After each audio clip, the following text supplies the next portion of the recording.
If you haven't heard about Anchor by Spotify, it's the easiest way to make a podcast with everything you need all in one place. Let me explain. Anchor has tools that allow you to record and edit your podcast right from your phone or computer. When hosting on Anchor, you can distribute your podcast on listening platforms like Spotify, Apple Podcasts, and more. It's everything you need to make a podcast all in one place. And best of all, Anchor is totally free.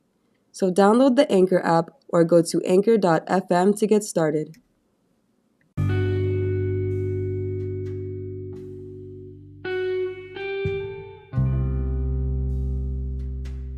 Hi there, everyone. It's your host, Sveta, and I wish you a warm welcome to the Organic Matrix. We're all organic beings living in this wild matrix, and our mission is to capture real stories and experiences from people of all walks on life. On that note, may the show begin. I'm happy to introduce a great friend of mine. Hey, Sam. See, my name is Randy Young. I am from originally and still in Sioux City, Iowa. And it's been a pleasure meeting you, Sam. And thank you for having me on today. Oh, it's an absolute pleasure on my half too. Since I've met you, you've been such an inspiration, and I'm happy that we became such close friends. And I'm very grateful for Live Ultimate, for it being a platform that I was able to meet you on. Yes, and so am I. And it's just, you're such an inspiration. And I still consider you, not to be not only a good friend, but also a coach, because you're so knowledgeable about everything. And of course, you're my to-go person when I have a question. I love helping out, honestly. It just brings me joy to have the connection. And, I just always loved spreading knowledge and being a divergent thinker. So I just, those conversations we have really get me thinking. And yes, and that's what I mean. You just get my brain going, and there's things that come out of my head and my mouth that I just, wow, I didn't realize I knew that. So I love that. I love that. I can relate to that a lot. Like when you and Ron taught me so much.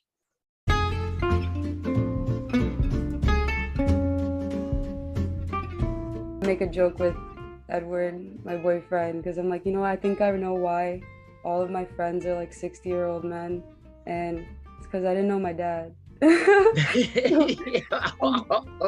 I'm getting all of the male influence through friendship, and honestly, it's great because you can't.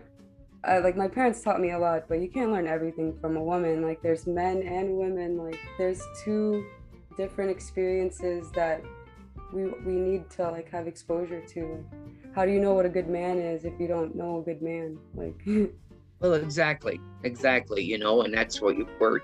I got that advantage, coming from a home that, my mom and dad were married for 50 years. And, my dad was a truck driver. He was gone all the time, but I knew what he expected out of me. And, I just knew from watching him and just watching the way people treated him and how he would just light up a room when he came in because, the respect that he had for everybody had for him, that, it just, I just thought, man, if I could just, be half the man that he was, in my lifetime, that, I'd be very happy, so. And then growing up with 3 sisters, I kind of got a feminine side too, because, it's, so I just kind of got the both of both worlds of, learning how to respect women, how to, treat, women. And it was just, I don't know, I just had the advantage that a lot of people don't have, and, in this world today. On that note, do you have any advice for any young gentlemen on women and understanding a woman? Well, if I could understand women, Sam, I'd be a very rich man. Okay. But I taught my boys. I have 2 sons. They're 35 and 34, and I just treat them with respect. You respect people, no matter if it's a woman or if it's a man. The more respect you show somebody, that's what you're going to get in return. And I always think of, taught my boys that, you don't hit girls, you don't bully a woman. It doesn't matter if she's stronger than you. It doesn't matter if she's, weaker than you. It's just, it's just common knowledge that, girls are be pampered and treated with respect. You don't treat them like a buddy of yours and, clown around and, punch each other, it's just a totally different situation between a man, and a man and a woman. So I'm really glad that you said that. That's very valuable information because I was a wrestler for yes, a long time, and I was one of the guys on my team because we're all equals. We're all like working hard. Like we suffer as a unit when we work out and we train together. So like, yeah, there's horseplay because we're like physical sport, but like I still was a woman, and right. There is a difference. Like, there's different boundaries that aren't always spoken about. Like, for example, like, yeah, you could smack your teammate's butt, that's a boy, and it's not a sexual gesture, right? Like, it's just like a Conrad, like, you got this, bro, but you can't do it to a woman. Right. Right. And you're gonna she's either gonna turn around and slug you, or or you're gonna have a lawsuit on your head. Or even like most young ladies don't have no idea how to react to these situations, and a lot of women freeze up, and then like a lot of I noticed that a lot of women freeze up and then they end up building resentment toward the situation, and it might have been innocent and it could have like avoided like developing into some kind of trauma if like women were taught on how to ask for respect and place boundaries. Like I feel like that's not spoken about enough because even though I was raised by a woman, I was given rules like don't let someone touch you inappropriately, like and I'm glad I learned that lesson early, but I didn't have like a lesson on how to politely assert myself. And it became in the future of like when I would notice I was getting treated some way, I didn't know how to meet that problem and civilly. It would just end up me raising my voice, and like that doesn't really get the message across. And like I learned throughout the years that like the only way to make the world a better place and like to teach people how to treat others is by teaching people why it matters and like giving perspective. And it's impossible to give somebody perspective and being a part of their growth when we are aggressive toward them, even if we're offended, because half the time people don't offend each other on purpose. Like, there's always something lost in translation. So. That is so true. And it's, and then when you do, insult somebody, without, trying, or, then they close up. They're either going to get mad or they're going to clam up, and they're not going to, show their emotions what they're going to, then the whole learning process just, went away. Because once you clam up, you're trying to think of a way out of the situation instead of trying to better the situation. You hit the nail on the head, and I honestly feel like this podcast is already doing justice saying this message, because in the mentality of like how there was so many like crimes against women that are surfacing and like in the public, like when women come out about celebrities that like assaulted a group, like there's like always like a half of people that are like, oh yeah, she's saying that because she wants money. But then there's a half that went through things like that, and they did exactly what you said. Like, we're thinking on how to get out of the situation, but we're not asserting ourselves. We're not, maybe we're not saying stop it with a straight face, because I noticed that a lot. Like some girls will be like, stop it, and it's not an inviting laugh. It's a nervous laugh.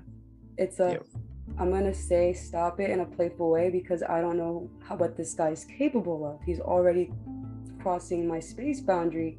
So I feel like my life would have been a lot different if I even heard a conversation like this, because these conversations aren't had. So how do we even know how to handle it until we get burnt a couple of times? Because unfortunately, like, that's how we learn. Well, see, and that's what's sad, because so many people, we learn from what we've done in our mistakes in life. And I feel like these talks like this are very important, especially for the young ladies nowadays. I mean, they're not, these kids nowadays, it's I think we've kind of lost the respect for one another, boundaries for each other.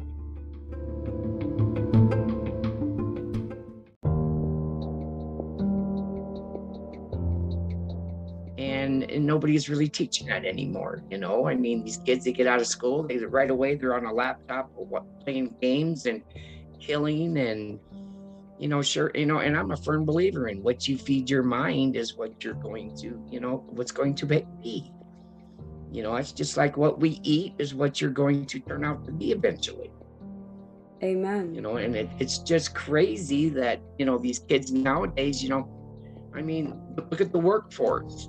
The younger people now, they don't want to work because, well, it's sad, unfortunately, the government's taking care of everybody, and they're not making people go out and work. They're not pushing everybody to go, find a 9-to-5 or become an entrepreneur or do whatever they want to do. But it's just, it's sad that, we just lost, our society has gotten weak. I agree. Like, that brings me back to like a conversation I had earlier with one of my friends, and we were talking about how a lot of my generation, we don't see the whole big picture. Like, we are so empowered by being able to have the world at our fingertips that sometimes, like, because like when we're young, like humans in general, like when we're in our youth and we feel like strong and we're healthy and we're partying, but we're recovering, and we think we're invincible. Like, it's a phase we all go through.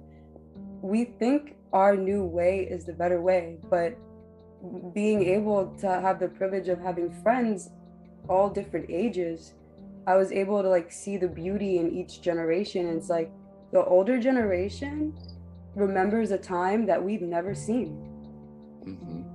And we are incapable of knowing the full picture unless we become better listeners. And that's one thing that this technology, it like kind of gave us that shock value. Like, I was a part of the generation, I was born in 1997, where I remember those old dial-up computers, and I remember VCR tapes, and I remember cassette tapes, because that's where my parents got their music.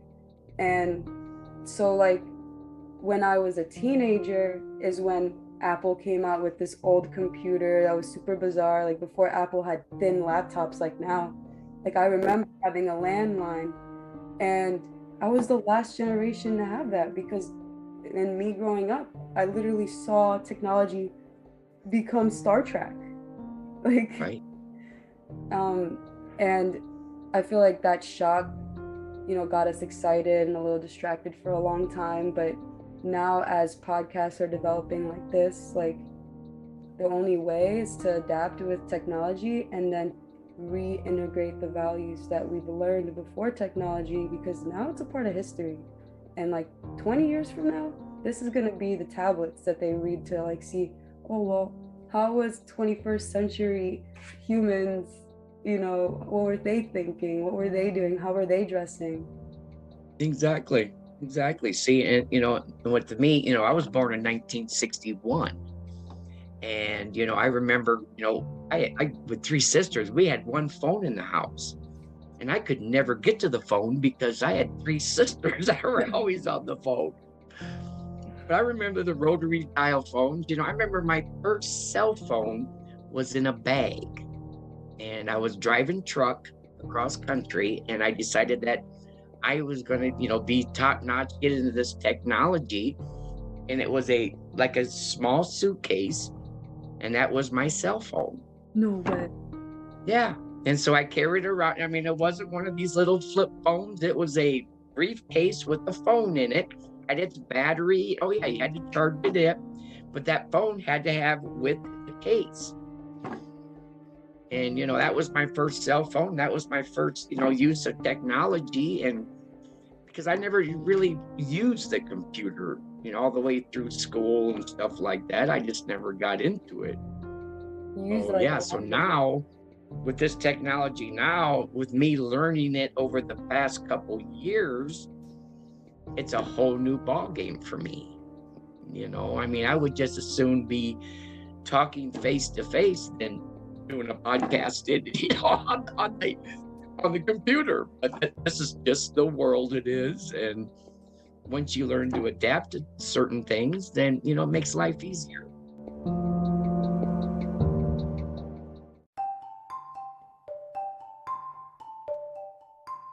You've impressed me so much with how quick you pick things up, because my mom is like she's actually approaching 60. Like sometimes like I feel like my mom stops aging at 45. Like in my head she's 45 forever. Right. But I've been trying to get her to like learn some of the technology, and she's like, no, can you help me with it? But since being your friend, like in the beginning, like you really picked up on this stuff. Like I see your content, and I'm like, dang, Randy's like outworking me right now. Like I don't think I could outwork you, but but watching your posts and everything that you put out, you just inspire me. And it's like, and I appreciate you letting me use some of your, posts and content, because, I mean, I realize I know where I'm weak, in my businesses, and it's like, it just works for me, I mean, because I'm more of a talker than I am sitting here making content and figuring out what, I should do next. Would just soon be, clapping the jaw and talking to people in real life, and thank God we're still able to do that every now and then. But it's, I think it's going to come to the point where everything is going to be, Zoom calls and, on the phone, I mean, I'm getting quicker at texting and getting in them DMs and asking, talking to people. But thank God there's a voice button though, I could still push that button and talk. Yeah, I love that feature. And I love that it's like, I mean, it works for me because like my age group, like talking face to face gives me so much senseless anxiety, and most of it is like seeing myself in the camera. That's what makes me kind of lose the present moment and get shy, because I could review these things and I'm used to being able to like talk about something and then it's gone like in person, and it's like I don't need to be accountable for that. I could change my mind later. The whole world doesn't remember. But like now everything is like permanent, so I'm like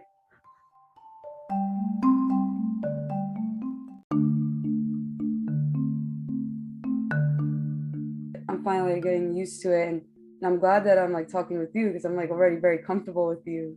But yeah, I love that you can like make a voice note and that it doesn't have to be like a volley. But I definitely see that since this pandemic and like since like Zoom has been a primarily dominant platform I've been speaking to, like I used to be such more of an extrovert, and now I feel like I have to work on my people skills all over again.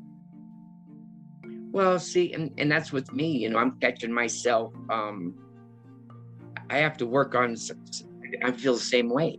I spend so much time in social media, and on the laptop and on my phone, that it's like when you do have the chance to talk to somebody in person, it's like, God, they're right here. I don't have to send them a text, Oh my God, I gotta, think quicker what I'm gonna say now.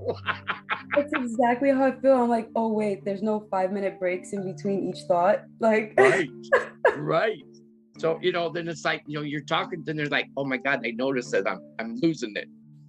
I lost my train of thought. What am I gonna do now? That's exactly how I feel too. Like I completely relate to that.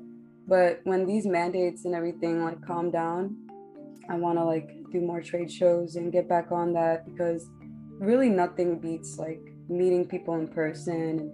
No, And no, and in I the make same way. friends like that. I meet Yep. so many cool people at trade shows. Like people of all walks of life like go there. Yes.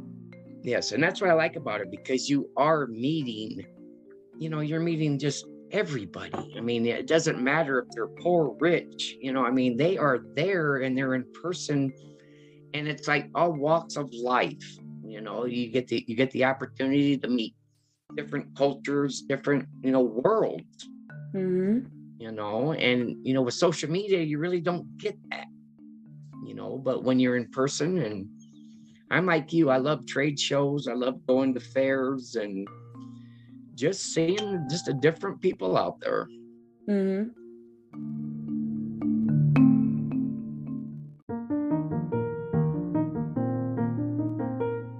It's just, I love that. Like, I always make a joke to my spiritual friends. I'm like, trade shows are like the astral world. Like, because have you heard of the astral world? No, I don't think I have. Have you heard about astral projection? No. Oh, you're gonna love this. So, there's like a theory that a lot of scientists have that one, we have a multi-universe, and two, when we dream, like because we spend so much time in our dream state, that it's considered another reality.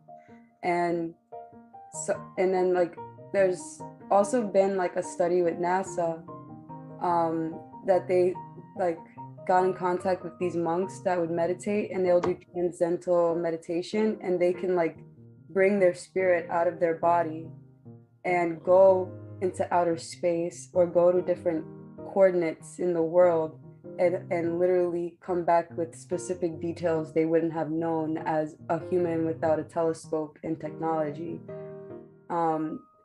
And some people practice astral projection in like a number of ways. Like it's not limited to just a monk, but like average human beings can learn how to tap into this power. And the way that you tap into it is like you have to completely relax your body, and it's kind of like you put yourself in sleep paralysis, and once your body is like doing its natural paralysis thing by like completely relaxing and like it surrenders, you could like visualize. There's like different ways you could do it. Like one of the ways is like visualizing your hand rising up from your body, but you can't move your body. So it's like learning to kind of like split your mind and your body. Oh. And like another way you can do it is like by using frequencies.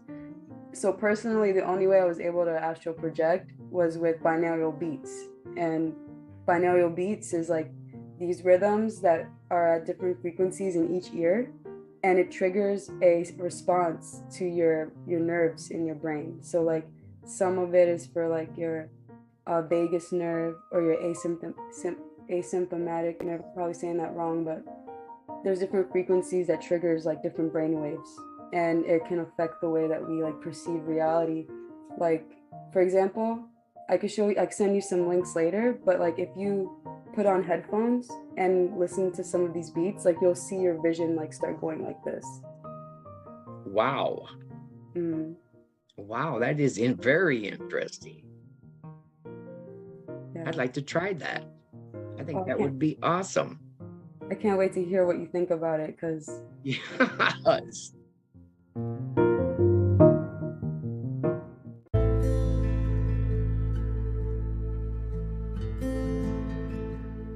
I'm always open for different things, especially, well, the past, 6 years now, getting healthy and just worrying about, with me just turning 61, I decided, it's time for me to, take care of myself.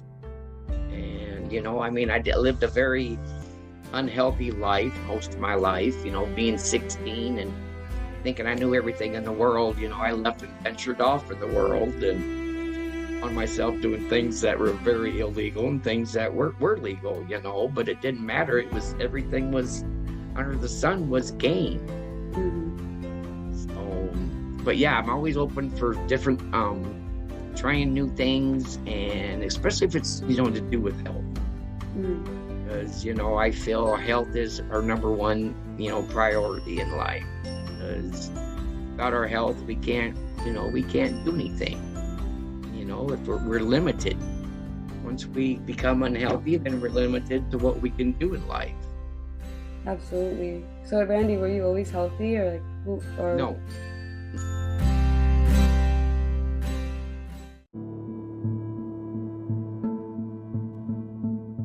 I was a very hardcore drug user in my younger days. I probably did meth and hard drugs for probably 35 years of my life. And I trucked across the United States. So I've been a truck driver for 42 years. And I just, lived a very crazy and spontaneous life. Putting myself in situations that I don't know how I lived out of them. And also, harming, putting others in harm too, that they could have got hurt. So, but no, very, very unhealthy. I lived on meth and Mountain Dew and energy drinks probably for 20 years of my life, just because if my truck wasn't rolling, I wasn't making money. Yeah. So I had no time to sleep. Yeah, like pushing your body like that must have been like grueling. Well, and I caught myself being 45 pounds overweight. I was on high blood pressure, almost to the point where I was a diabetic, high cholesterol. It was just, my sleep apnea, they told me that, I wasn't sleeping right. I would stop breathing when I was sleeping. I had health issues coming up, and they're very bad. And it was, I wanted to be around for my grandkids, and I wanted, be around for my kids. And so it's like, well, something just clicked. It was, at the time I had,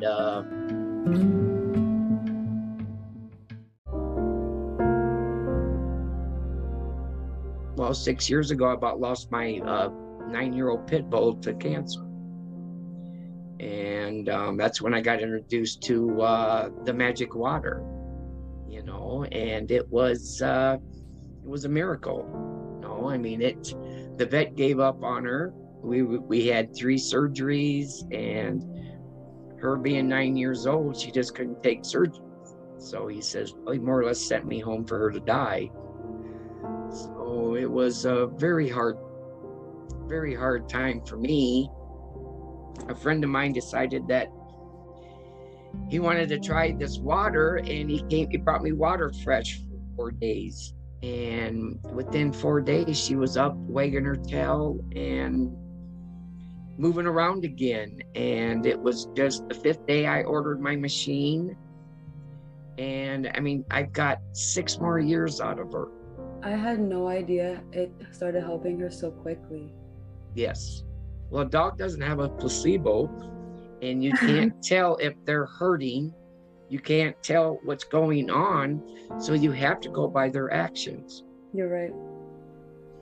I was carrying water and food to her, for 4 days, trying to get her to eat. And and then the 4th day, she finally, she got up, she started eating, and it was just uphill ever since. Oh, I never get tired of hearing that story. It's so inspiring, and you give people hope, because you get to, it's nothing's in vain. Like, you get to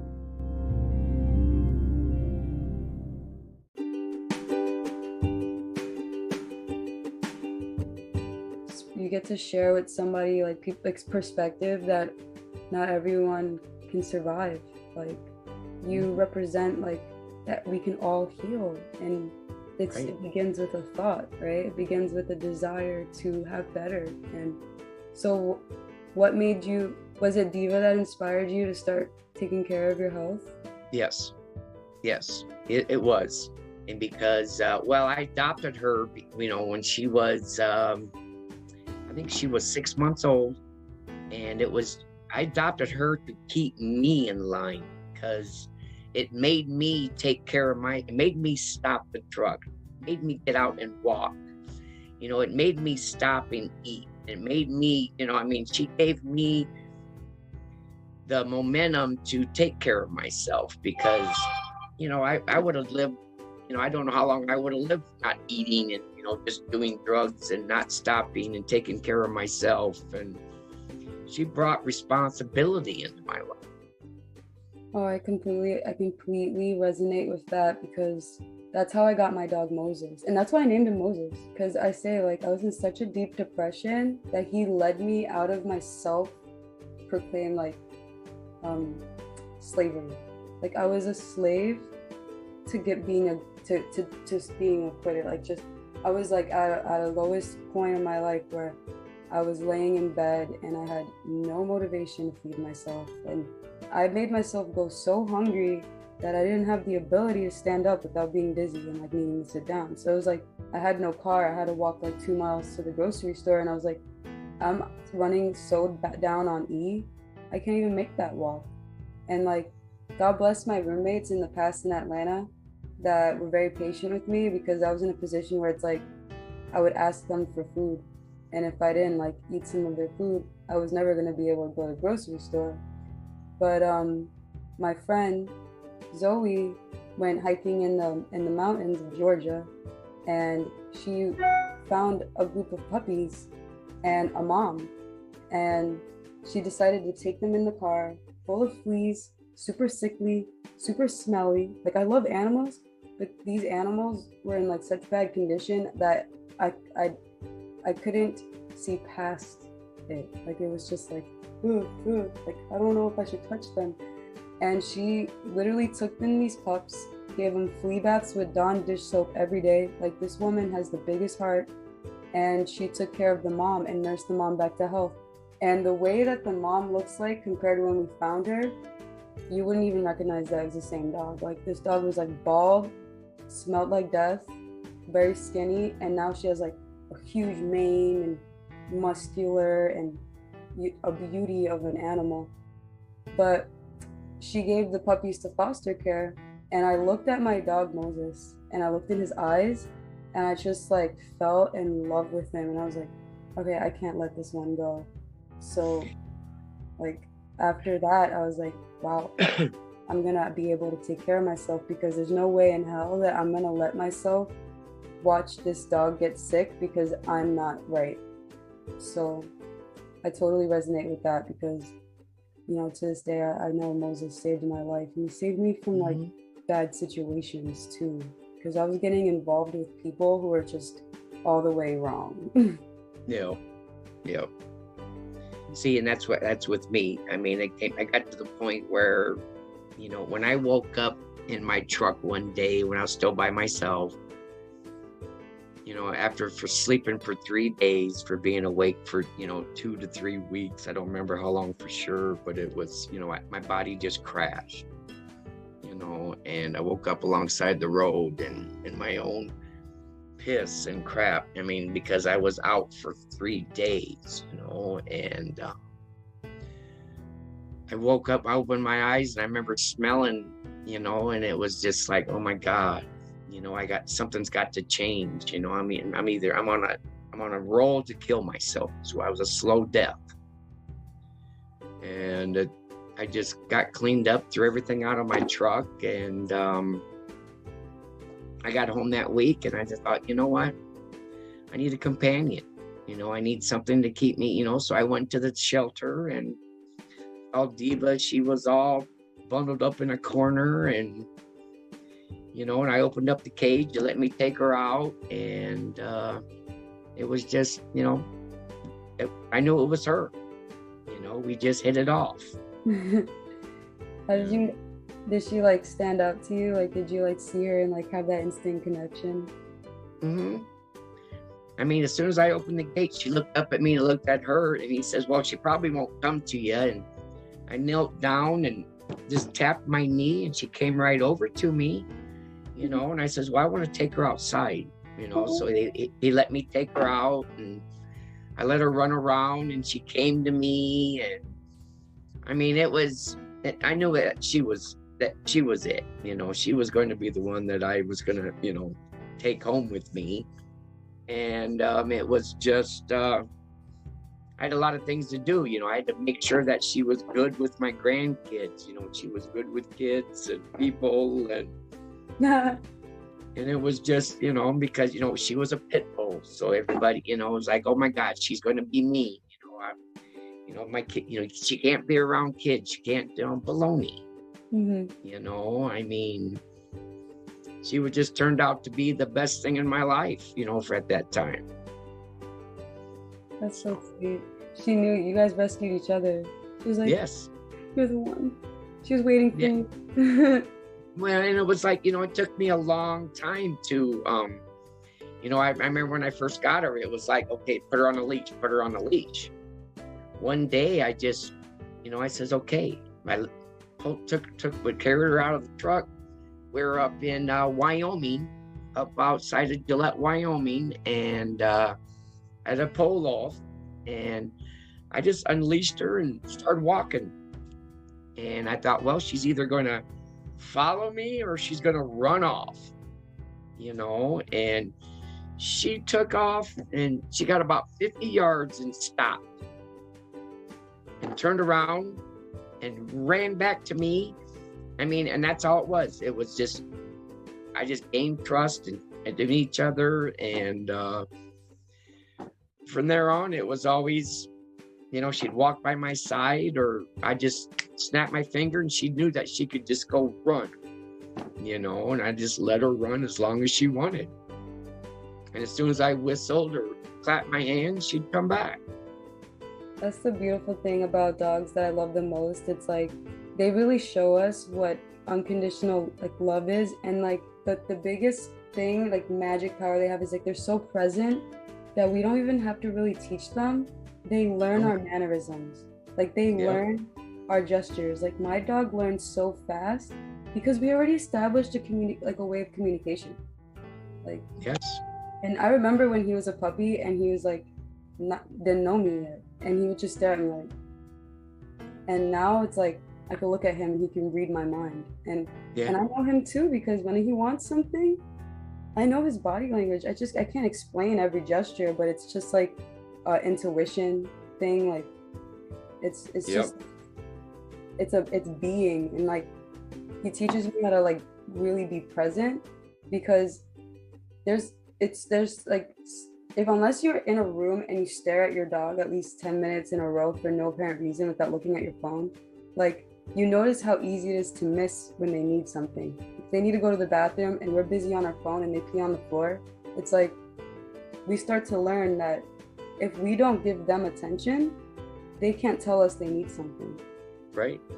And people are like that too. Like if you really love somebody, right, and we stick around long enough to have a real relationship with people, we see that if we don't pay attention, we're not really hearing and seeing and accepting that person. Because even in my relationship, I have to like, it's another level of love when you can look at your partner's body language and know what kind of day they're having.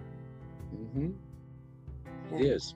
I think my dog really taught me that, because you know how I am. Like I'm a very like, I like to be so busy, and I always like to be constantly in creation mode, or like something like that. Like sometimes I'm not in touch with what's around me, and like honestly, there's a couple of acid trips that like showed me how much I'm missing just looking at someone's face right here, like on above the nose and the eyes. Like people speak with their soul in that way, and when I first like saw that was enough, that we are having like two conversations going on, it honestly made me fall in love with being human in another level. Like the fact that we have the capacity to like have multiple ways of understanding each other. I do miss that. You know, I don't have that right now either. I did have that. You know, I mean, I was married for 28 years, and it was, I raised a beautiful family, and And that was probably one of the best parts of my life, having that companionship, and knowing, I could just look across the room and we could get eye to eye, and I would know that, she was ready to go, or it was, I knew what kind of a day, like you said, what kind of day she was having, just by, the body motions, or just the look that you got. And I mean, that's a very thing. That's what such a miracle about, us being humans. We're capable of doing so much more than what we give our self credit for. Absolutely. It's incredible. Even like with epigenetics, like our environment can change the way our DNA expresses itself, and like that in itself, like it's just it's incredible. Like the world is literally a pattern of the same thing expressed with different levels of growth. Like, and what I mean by that is like everything functions on like very similar principles. It just wears different faces. Mm-hmm. And when we get to the point where we can see contingencies in our reality, contingencies with the circumstances we meet, that's when we start being able to get control and like really take responsibility. And that's the thing with manifestation. Like, it's more than wishful thinking. It's about like seeing a pattern and being able to interject, maybe add something new so that it doesn't keep looping. And like today I was reading an article and had a few epiphanies in my spirituality, and I realized like if we do want to like live a masterful life, we're kind of living backwards, because it's like a lot of us live with the end in mind, but we need to understand like the whole picture, because it's like, yeah, maybe like that's why now I don't read my tarot cards anymore. I try not to like look too deep into things, because it's the beauty of the journey is having faith that it's going to lead you somewhere. And like sometimes predicting or having expectations on how we think we might want it to be will cause us to miss out on seizing an opportunity hidden in the present moment. Yeah, that is so true. That is so true. That's why, I mean, that's like with me, I have a goal in mind. I know what my goal is, and I know where I'm going, but certain things happen in life that, we don't have to change our goal. It's just find a different path to get there. Right. I mean, it's just working out a different way to make things happen. Don't ever give up on yourself. Just, find a way to make it happen. I mean, I'm sitting here, I was ready to leave, sell everything and go and be in my 32-foot toy hauler, but my knee decided that it was going to get changed for her. I'm still, my goal is still to be living in my RV. Now I just have to have knee replacement and heal and give me time to, which I think, I do believe it's a godsend, because I do have a lot of things that I have to get done before that happen. Oh. It's things that I didn't think about, I mean, it's like, do I need road assistance? Do I need, just little things like, okay, where am I going to bank? I got to start getting comfortable with online banking. I mean, there's just so many different things that never popped up in me. I thought, hey, I just sell everything, go and just go day by day. But there's a lot of things that, I had to sit back and adjust and plan and make it happen.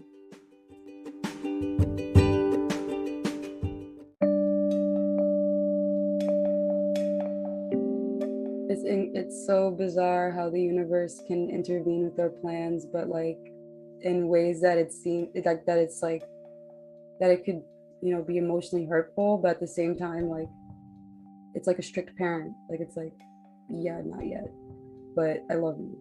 Like I felt like that during quarantine, because it's like, damn, if I don't stay in quarantine till I'm negative, then do I really love my friends and family? Like, do I really love them enough that I'm not gonna sacrifice a couple of days to make sure they're safe?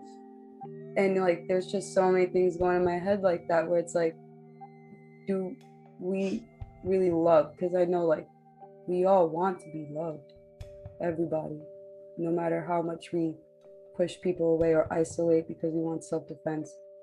And I learned like the only way to get love is to give love.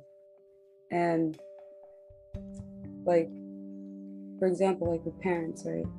A lot of us have turmoil with our parents at least some point in our life.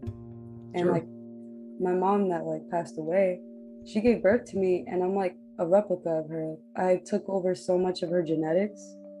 Like everybody used to call me Little T, but she was so hard on me with certain things, and I'm way more emotionally sensitive, and my heart's on my sleeve. Like her, it's hard to read her emotions. If you were really close to her personally, you might see how she feels, but she was never one to talk about it. Me, on the other hand, I was always like, I have so much emotion, I can't hide it. I have to have somebody validate me, like, because there's so much going on. So, like, I realized that every day I learned something new about my mom's relationship because she's not here anymore. Like, last night I had a dream that, like, she was criticizing me and I was upset. And, like, I haven't smoked a cigarette in 15 days. And I was like, I want to smoke cigarettes so bad because she's making me feel so bad. And then, like, she went to go lay down next to me and, like, cuddle with me, like, will be close to me, you know? And I just had this bad feeling, like this resentment feeling where I'm like, oh, get away from me. And it made me realize, like, when I get out of that dream, is like, I didn't love my mother enough. I didn't love her enough to see her as a human being and understand that she's not someone I can change. And like the fact that I would hold these little things against her and let it burn me inside, like, prove that I wasn't giving her the love that I wanted to get from her. So how was I going to do it? Like, how was I going to ever get it? Because I was probably just shutting her off and not looking at her love languages, being selfish in my own way. And I didn't know, but it's a very complex concept. And that's why,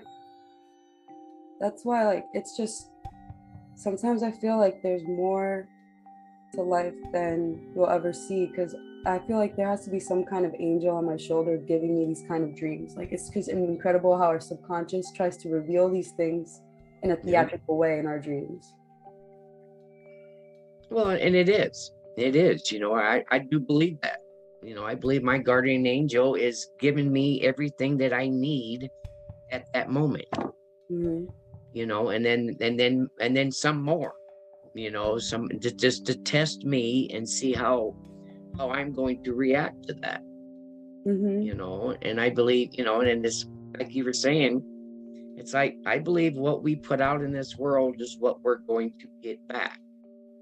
So, if you put out love and care and you help people, then you're going to get that respect and love, and care back.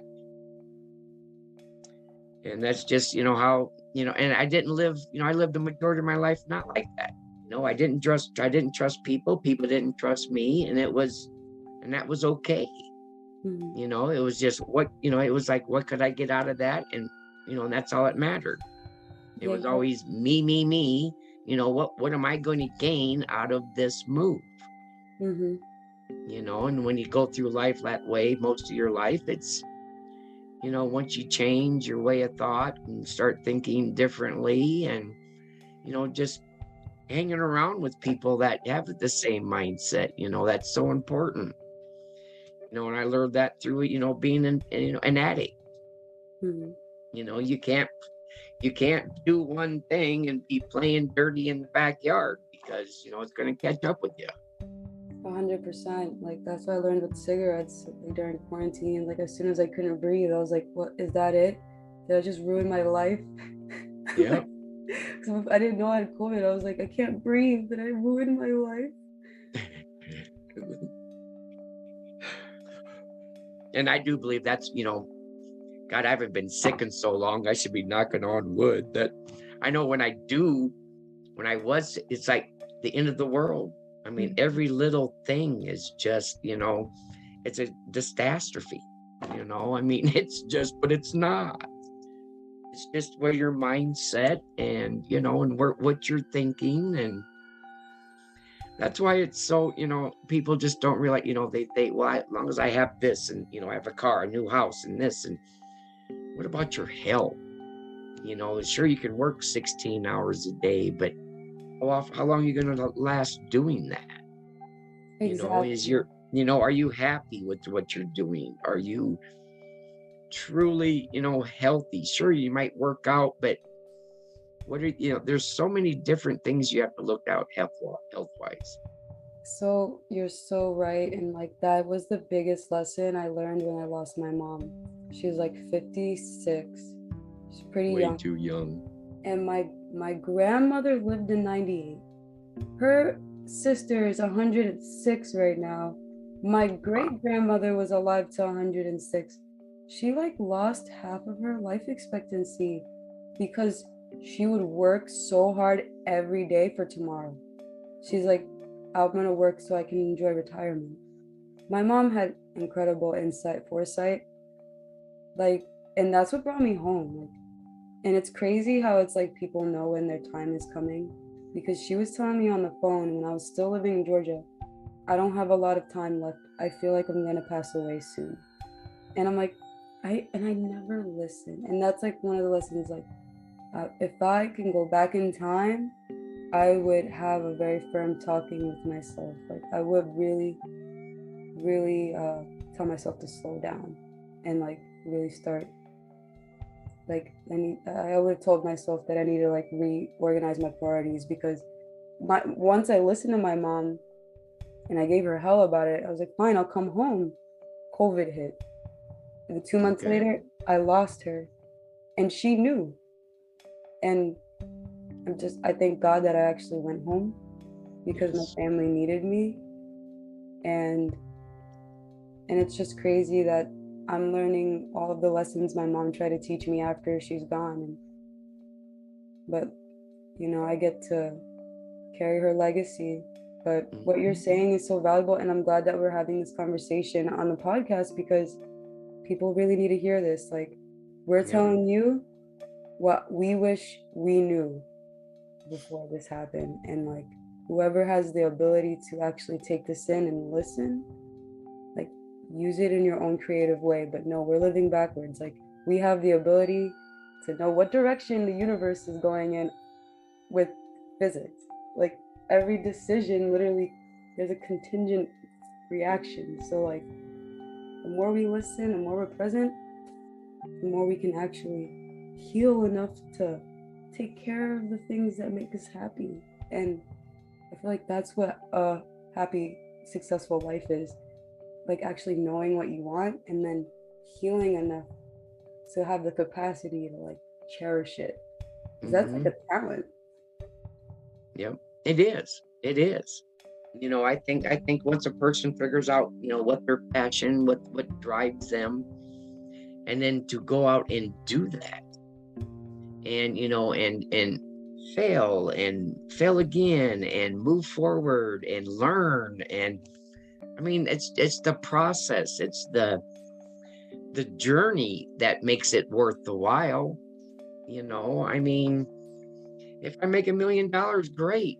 That's not important to me. I mean, what's important to me is to see a smile on someone's face, or, for me to be, knowing that I can sleep at night because I took care of somebody, or I helped that dog across the road, or, it's just little things in life that make me happy.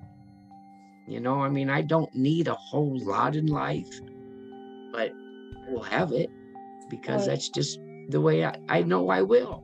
Randy, you make me happy. Like, do you feel like you took after your dad, like lighting up a room? And like, did you intend to like follow in his footsteps, driving trucks? Yes. Yeah, my dad taught me how to drive. I remember driving truck when I was 13 years old, Oh yeah, my dad would say he would teach me how to drive, and I'd be driving down the interstate at 13 years old, driving truck. And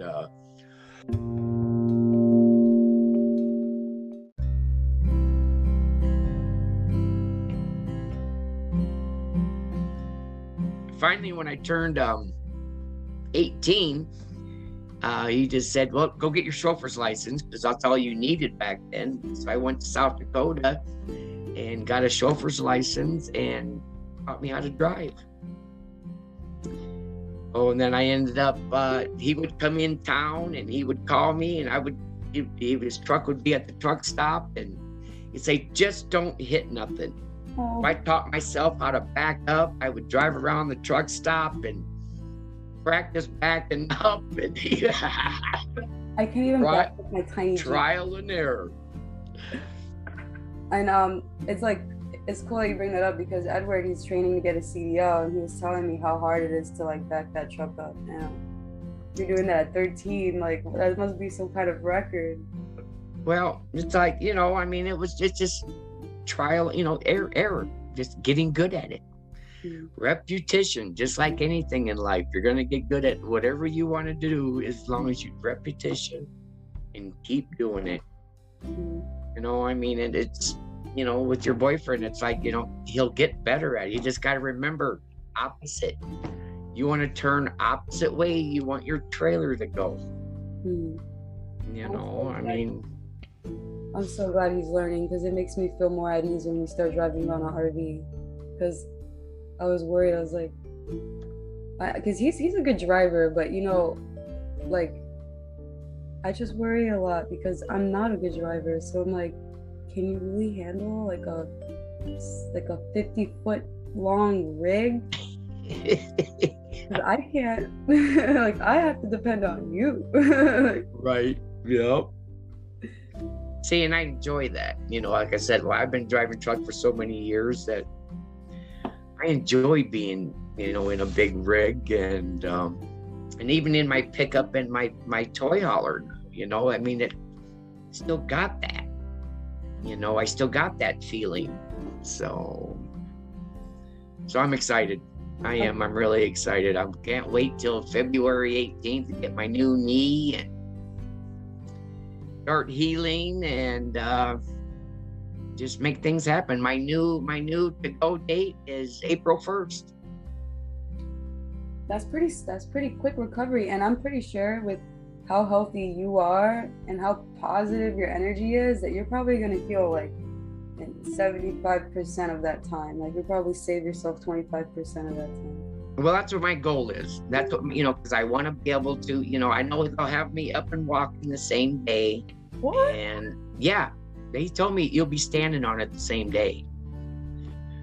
So I'm just thinking, I'm thinking with, that's what I'm doing now. I'm still going to therapy to get for my back, but it's like I'm working on things for my leg, my knee, and what needs to be done. And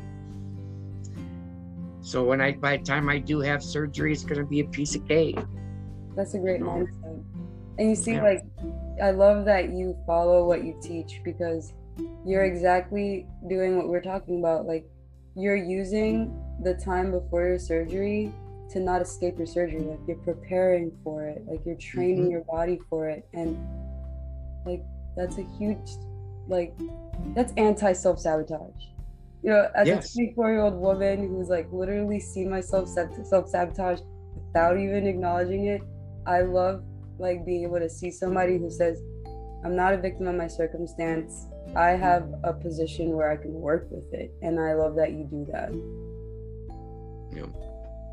That's the fighter in me, and I got that from Diva.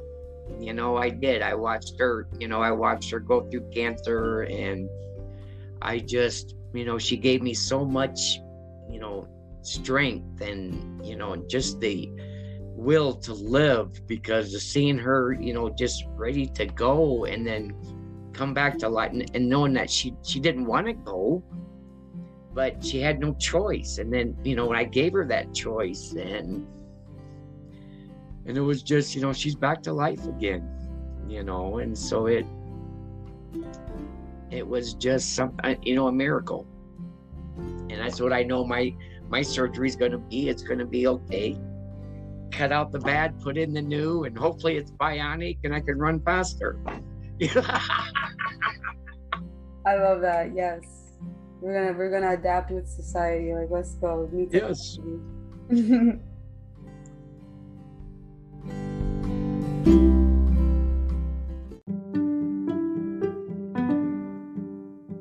The reason why I bring that up is like a piece of like that book like made me think like I think we know exactly the person we're looking for. Like I feel like we do have like some kind of like soulmate, and like we have a vague idea of like what qualities they have, and like I feel like that's why we have a type. Like I don't think it's just like a shallow thing based off physical attraction, because you know there's a lot of things we can't see that matter in being compatible with others. Exactly. And so, you know, I feel like, you know, our first love is the girl with the raven black hair. Like people kind of remind us of the people we're gonna be with in the future.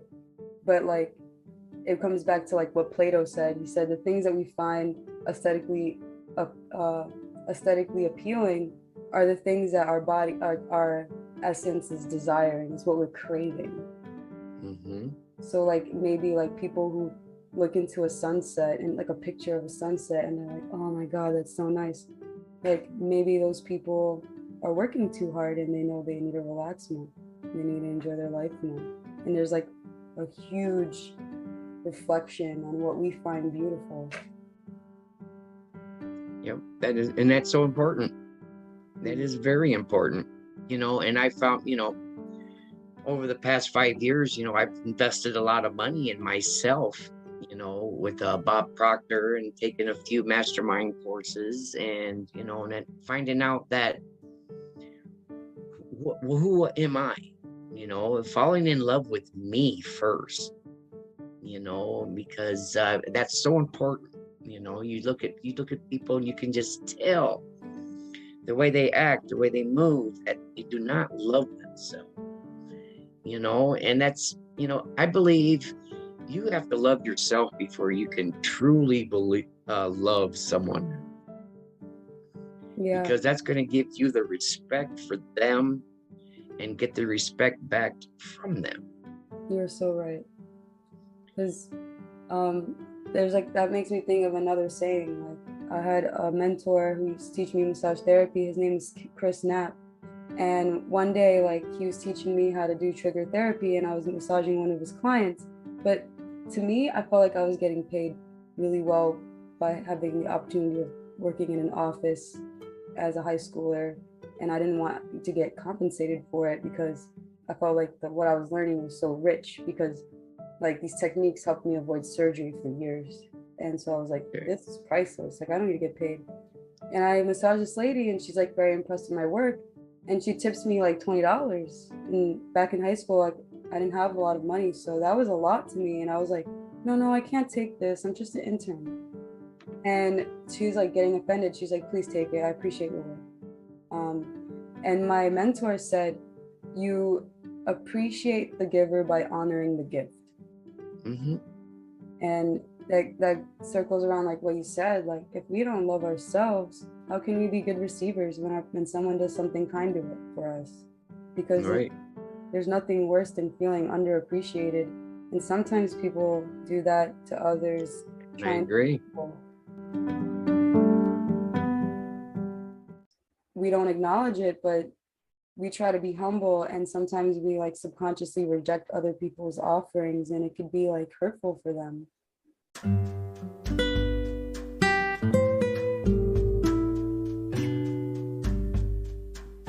What kind of woman are you looking for? I am looking for a hardworking, honest, loving and caring woman that's, you know, takes care of herself and is very spontaneous.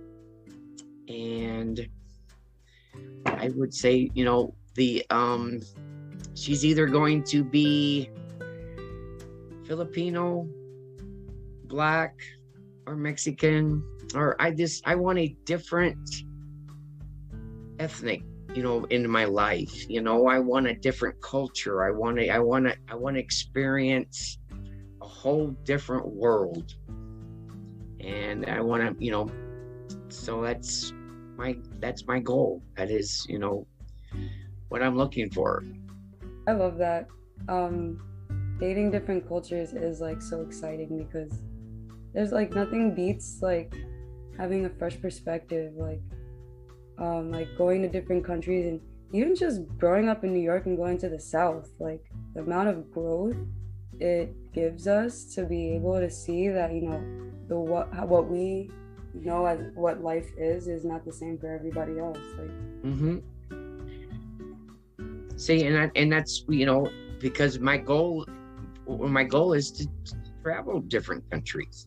You know, I want different business partners in different worlds, and I want to be able to go over there and, you know, live their life, you know, see what they, you know, because it's so different, you know, and it's like, we know what we're used to and what we have to do, but it's like, you put yourself, like, say, throw me over in the Philippines right now, you know, I mean, it's totally different, you know, it's just a whole different world. But I'm excited to go. I'm ready to travel. Heck yeah, everybody I met that went to the Philippines, they don't come back. Right. Well, see, and I'm looking at, you know, I'm close to retirement age, you know, I mean, so it's like, I will either be in Mexico or the Philippines, because, you know, I can live like, why not? I can live like a king for, you know, $1,000 a month. You know, I mean, it's, why not? You know, that just gives me, you know, the abundance that I do acquire just gives me more to put out. You know, I mean, that's just the way I feel, you know. I mean, I still want, you know, I want to build a shelter for dogs. You know, I want to build a shelter for women and children, you know, that are being abused. And that's just something that I'm going to work on for the rest of my life and make happen.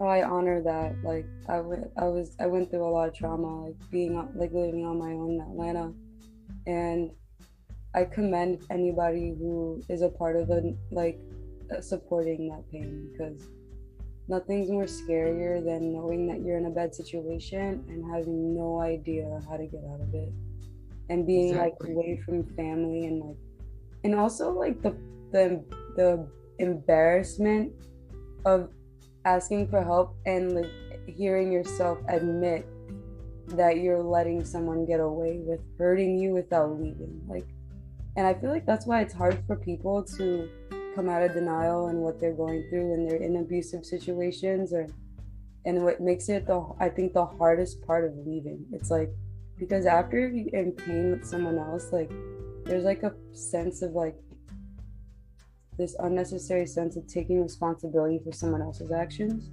and then trying to make up for something that you weren't even lacking in the beginning. Like, and that's the hardest part. Like, not taking responsibility for it, not sticking around and saying, I can do better. Like, it's not you, girl, or a man, it's them. Like, they're projecting their pain on you. Yeah, well, it's because, you know, it comes down to, you know, self-pride. You know, I mean, it comes down to, you know, how much respect you're going to give yourself. You know, and when you really dig deep down, it's sad when you just, you know, you're so scared of what the outcome's going to be that it keeps you in that, you know, and that's what's really scary about it. I mean, I've helped a couple, you know, I've lost some 35 plus year friendship because I'm finding out that, you know, they were beating their wives and kids, you know, and it's like, I won't have nothing to do with that, you know. So it's like, you know, I've helped, you know, them get away from them, and I've seen a lot of things that, you know, should never happen in this world, and it does.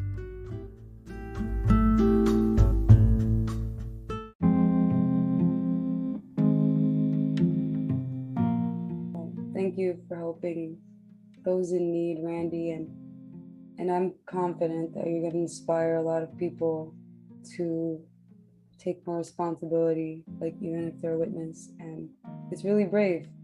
It's really brave to stand up to someone that's a buddy of yours and say, like, look, dude, what you're doing is not okay.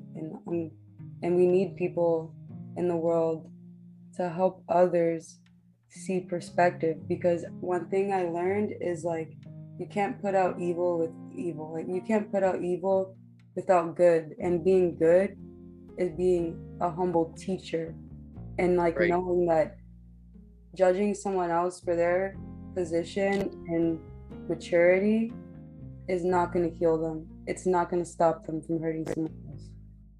But like No.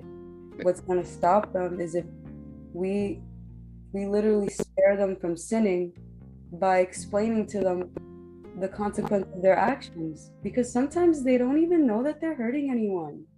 They feel justified. And I feel like a good friend will bring you uncomfortable news to spare you from humiliating yourself in the future. And like, Right. you know, it's a party pooper and it sucks, like to get wake up calls, and you might lose a friend from that. It's like, it's a noble thing to do. I mean, there is a lot of ways to do it without offending someone, but that's an art. It takes practice. Yeah. Yeah. It does. It does. But, it comes right down to, standing up face to face with them and saying, hey, this is what's going on. You have to stop. I will not let this go on. You have to take a step, and, did I want to do it? No, but I had to do it. When you see the fear in someone's eyes that they don't know if they're going to even be alive the next day, it just makes you do things that, that you didn't think you were capable of doing, That's a so, but when somebody's so beat down like that, they're reaching out for help. You can't let them just sit there and suffer. I can't. I love you. So I love you for that, because when I was suffering, I had a friend that was like 56, and like I said, go back to like my little joke about daddy issues. Like I was always looking for like a not intentionally looking for a male role model, but like I said, like we're attracted to the things that we lack in ourselves, like the things that we seek. And I was looking for mentorship in a place where I didn't have family. And I'm also like, I'm like a pretty naive, but I say that not in a bad way. Like I say that like I just try to look for good in people, and I just want to feel safe with another person. I want to believe that we live in a world that we can be kind to one another. And like I come from a family where I'm not blood related to my closest relatives. So to me, it's like I believe in the ability of becoming close to another person that's not related to you and seeing them as family. Like that's what I grew up with. So, I was friends with him, and he was a lawyer, and I looked up to him. And when I told him about the abuse I was going through, what I was looking for was for him to tell me that he will help me live and survive, like, and without my abuser. I wanted him to say, I can't support you, but I support in being there for you transitioning out of this relationship. Because I told him he finally got caught by the cops because he beat me so bad. And instead, he broke my heart because he said, I'll defend your boyfriend pro bono. And I was like, that made me not grow, because instead of him like acknowledging my worth as a woman, like as a friend, he kind of like enabled my abuser to stay abusing me. And that confused me, because I was like, don't you care about me? Like, don't you not want me to die? But then again, it wasn't his fault, because years down the line, I finally spoke to him again, because our relationship just went boop after that. right. But I spoke to him and I told him, like, you don't understand like how much I pray that I wish you went this way instead, which is not his fault, because I could have said something too, but I was in a place of like feeling love. And you know what? It's not his fault, because the justice system is so messed up that like that's what he's used to seeing in court. He's used to seeing the woman begging for forgiveness from the public, from their abusers. And in his head, he was doing a case worth thousands of dollars for free. He was doing charity work. But I wish that I, heard a podcast like we're doing right now, and that I chose to say, this ends right here. And that I wish I just forwardly asked for support instead of hoping for it. Yeah. Well, and it takes a lot of courage. You know, a lot of people that are in that abuse, they don't have it, you know, and it takes somebody, you know, outside of the realm that sees it, and then and is willing to, you know, start asking and start finding out what exactly is going on.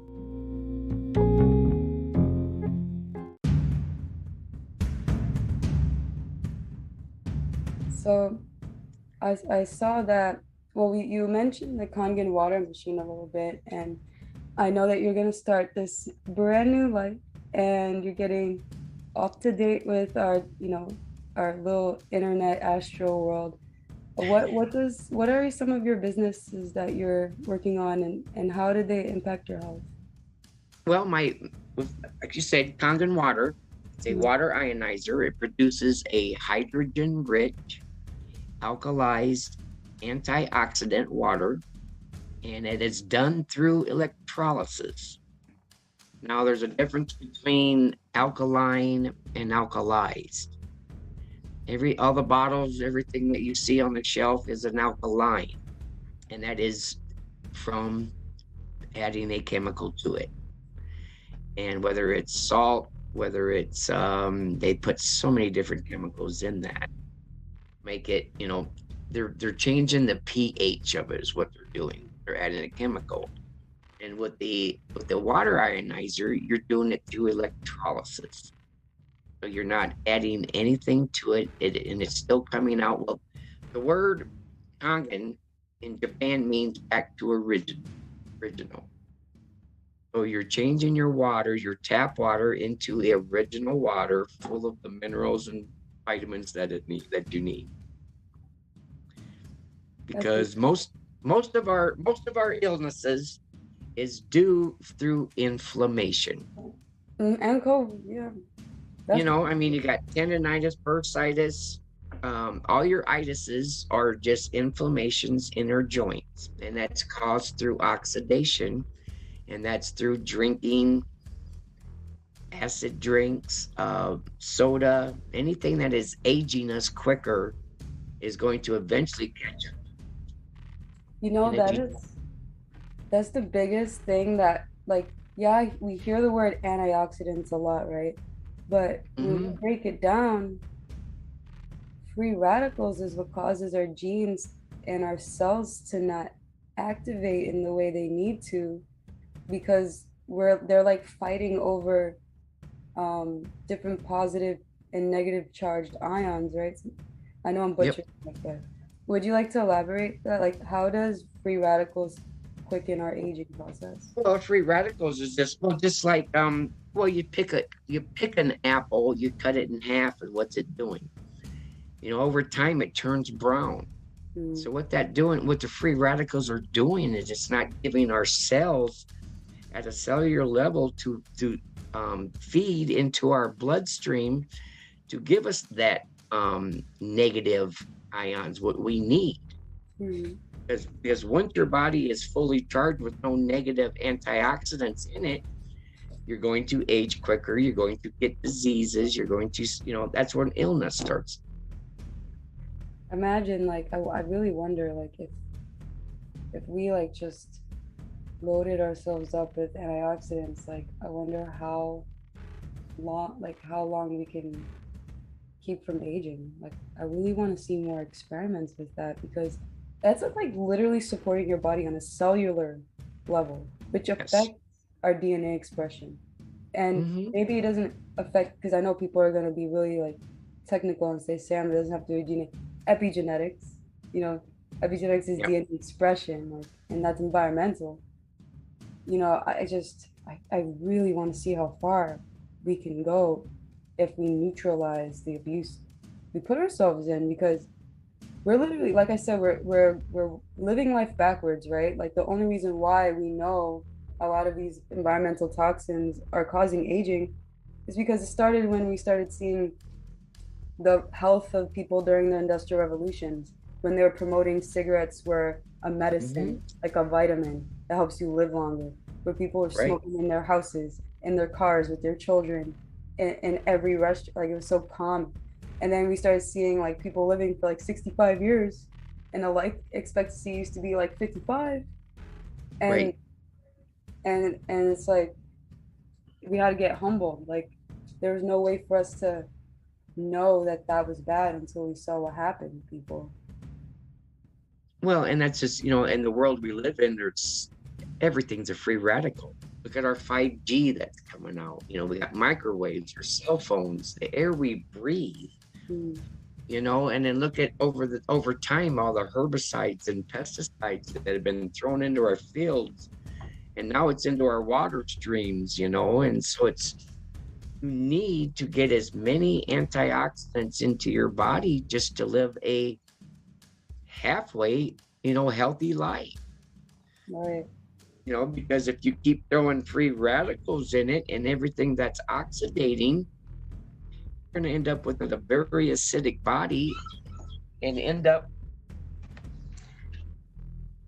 dead. I'm sorry, that's just about what's going to end up doing. right. You're going to end up being very sickly ill. Hmm. So, it's like with me, I've got more energy now than I did when I was 40 because of me with my water and my Live Ultimate and, taking care of myself, So you Randy, know, and, what is Live Ultimate, and how do you use that in conjunction with Kangen? Well, I'm a part of Live Ultimate, guys, but I just want Randy to well, share. Live Ultimate is it's a whole food, vegan, with superfoods and medicinal mushrooms. Mm, And I found out through some of my past nutrition I was taking, this just doesn't have any fillers and it has nothing. I mean, it's all whole foods and vegan, and fillers and synthetics are just more free radicals that your body's got to fight off. mm. And I think over the past 6 years, me looking for different things, trying different things, probably this last, I don't know, I've been doing it for almost 6 months now, and fantastic. I can tell because my body function, are working properly. I don't feel as brain fogged as I used to. I mean, there's just so many different effects that I've gotten off of Live Ultimate that I'm a lifer on it, and I'm going to promote it. And because of results I see in myself, Mm-hmm. and that's what means the most to me. Mm-hmm. So if I don't get results, I'm not going to, continue doing things. I agree with you. Like, I wouldn't talk about it every single day unless it really changed my life. Because honestly, that's our attention span. Like, why would I promote something that's not working? Like, I tell you, like, I tried everything from hydroxycut to taking like a bunch of different multivitamins, gummies, and even like drinking turmeric powder. Like, never felt the anti-inflammatory benefits. I even had like the coconut oil for the fat component and the black pepper, but it just, yeah, I was in so much pain. Like, Right. and Live Ultimate, it's the only thing that eliminated that pain. I'm waiting for you to say your. Having the 1-2 punch. Yes. Yeah. Well, yes. With Live Ultimate and Kangen water, I mean, there is no better all natural solution. Okay. Because our bodies being 73 to 85% water. And with the test that I've done with Live Ultimate, sticking it in very acidic neutral water and the water turning into a negative ORP because of the nutrition. I mean, it's just I'm a firm believer in it.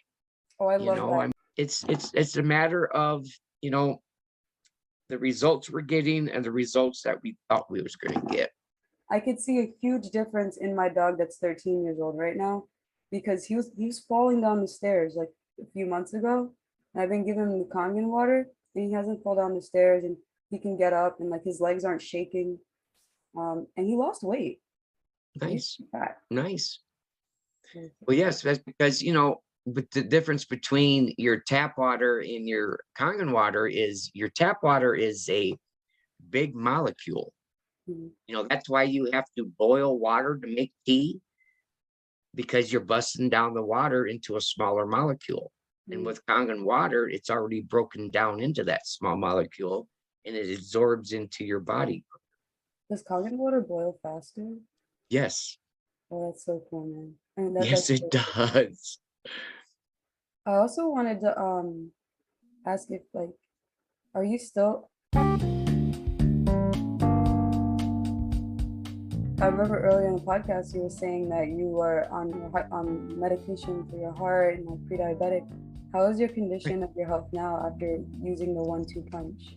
It is excellent. I'm not on any medication. I have my blood test done once a year just to see where my levels are at.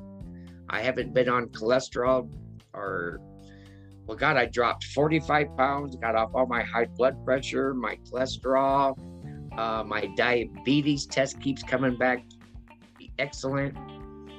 I mean, it's just, I don't take any kind of medication. I'm not even into the pharmaceutical world. Oh, I don't get headaches. I don't take aspirins.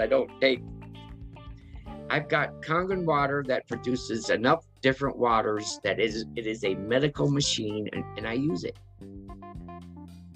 amen. And I rejoice to that because there's so many people that I know that just want to get off their medication, and you show everyone that it's possible. And I love like Yes. your testimony of these awesome things. Yes. This is like life changing. Well, it is. It is, I mean, because I lived a life of very dirty living, and now I'm living, it's just what you put in your body. I had to make a decision. I lived on Mountain Dew. I had to quit drinking pop, and now I drink water, tea, and that's about all I drink. Like a beer every now and then. We got to put some acidic things in our body. Yeah, because isn't like a weird way like beer is good for us? Like has some, good yeast and carbs. Right. And I eat what I want. That's what I like about this with the Kangen water and the Live Ultimate is my body is getting the proper nutrition and hydrated properly, that my body, when I do give it something like, well, I made a chocolate cake for my birthday. And yes, I love chocolate cake. That's good to know. But I don't feel like it. My body is getting rid of this at a natural way. It's not building up. And it's just giving me a proper, I guess, how bodily functions. Kangen water. And I did find out if you like to drink, that if you drink, what's the worst thing? What's a hangover? It's dehydration. Drink 2 glasses of Kangen water before you go to bed. Drink 2 more when you wake up. You won't have a hangover anymore. I can't. I feel like I used to have such a high tolerance, and like I went out like 3 weeks ago, and like I drank too much because the bartenders kept getting me free shots, and I lost count. Because oops, it's been a while since I drank, and Jesus, it's like my body punishes me when I drink now, that I have no desire, like, and also like I'm so not dependent on alcohol anymore that I prefer to enjoy other people sober, and like that's huge for me, because 5 years ago I had so much social anxiety. I would just do substance to get like distract myself from like judging myself while talking to other people, and like and then in that end up in situations where I made an ass of myself, which was like the opposite of what I needed.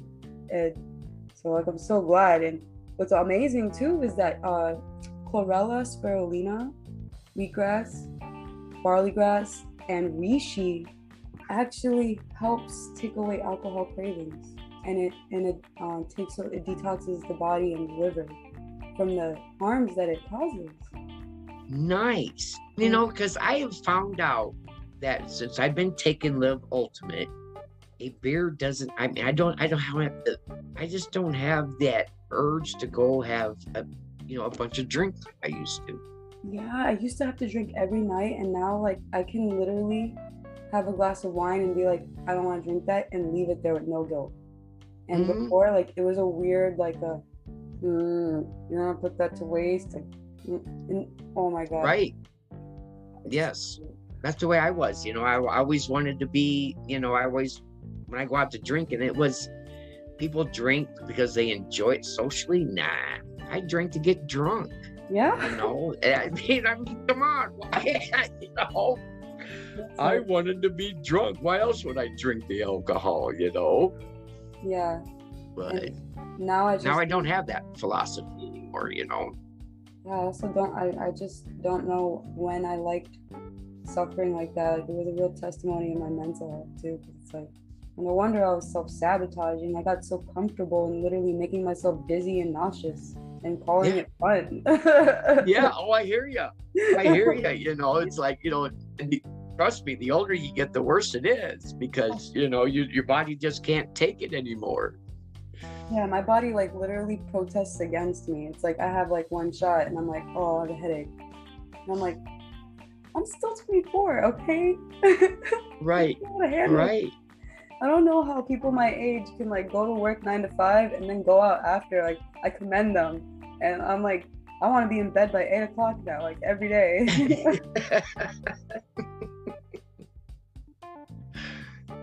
But yeah, I got a lot of buddies. That's all they do is drink every day. Drink every day. Every day they want to go after work, go drink. And I might stop and have one, but it's like, one puts me to sleep. I mean, I don't even enjoy it. If I drink 2, then I'm in trouble. Right, like I have a very low tolerance, so it's like 3. I'm there for the night. I'm right there with you. So I'm gonna let this be the final question and my first one. If you can be remembered forever, what would that one thing be? I believe I want to be remembered that I was the type of soul that helped others. I was always there for the ones that were down. I've always wanted to be the one that just to give the helping hand. That's how I want to be remembered. Somebody that was loving and caring, that gave a shit what was going on in the world. Well, Randy, you're doing a great job, because I absolutely adore you, and you bring me joy and strength. And even when I'm so, I get into these depressive episodes, I can always rely on you to put a smile on my face. Well, thank you. Thank you. And you do the same for me, Sam. Trust me, you do.